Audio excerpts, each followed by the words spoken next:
თამარის დასახლებაში თევზაძეების 7 სულიანი ოჯახის გამოსახლებას ხელი მეზობლებმა და ახლობლებმა შეუშალეს. მათ 2 წლის წინ კერძო პირისგან $4,000 ოდენობის სესხი აიღეს, თუმცა ვერ გადაიხადეს. დღეს კი დაგროვილი პროცენტებით ვალის ოდენობა უკვე 8-ჯერ მეც $32,000 შეადგენს. $4,000 ადამიანს უნდა 32,000. ამან უთხრა ხელშეკრულებას გაგიფორმებ რომ 25 ეხლა მოგცემ და 7-ს დაგიმატებ მერე.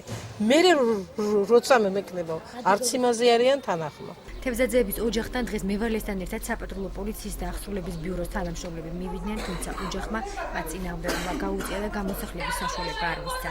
სესხების წარმომადგენელი ამბობს, რომ ყველა დოკუმენტი წესრიგშია და ბინა უკვე მის საკუთრებას წარმოადგენს. 2 წლის მანძილზე მოხდა ნასყიდობის ხელშეკრულებით გადმოფორმება ამ ბინის $32,000 სანაცვლოდ. 2 წლის მანძილზე ვინაიდან ოჯახში ამ ხალხს ყავთ მოხუცი მშობლები და უმალავდნენ ამ ფაქტს, ხდებოდა ყოველთვის გამოსახლება. $32,000 გვაქვს გადახდელი და $25,000 შემოთავაზება რეალურად. იცით რა, მაგათგან ყოველთვის იყო, რომ ჩვენ აუცილებლად უკან დაგიბრუნებთ ფულს, ოღონდ ისევ ამ ბინაში გვირჩევნია ცხოვრება და სხვა ბინა თქვა შევიძინოთ ან რამე მსგავსი, მაგრამ არანაირი თანხა. ოჯახის წევრთა განცხადებით ისინი მზად არიან მევალეს $25,000 გადაუხადონ, თუმცა თანხის გამცემი პირობას არ თანხდება.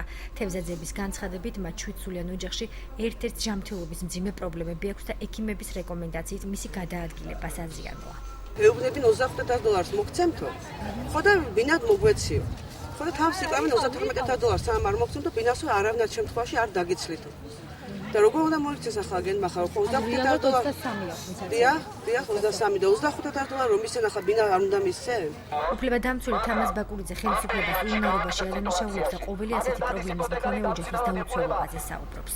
ქართულმა ოცნებამ წინასაარჩევნო ხალხს დაპირდა, რომ დამთავრდებოდა ეს ეგრეთ წოდებული იპოთეკური და საბანკო დავალენების მქონე ოჯახების ტრაგედია, დამთავრდებოდა ოჯახების გამოსახლებების პროცესი და რომ ყველაფერს გააკეთებდნენ იმისათვის, არც ერთი მხარე არ დაზარალებულიყო, ამ პოლიციაში არაფერი არ შეცვლილა, რომელიც ეხლაც არიან მზად იმისათვის, რომ გამოასახლონ და მოიტანონ და აღარ იარონ ყოველდღე და არ იტეხონ თავი.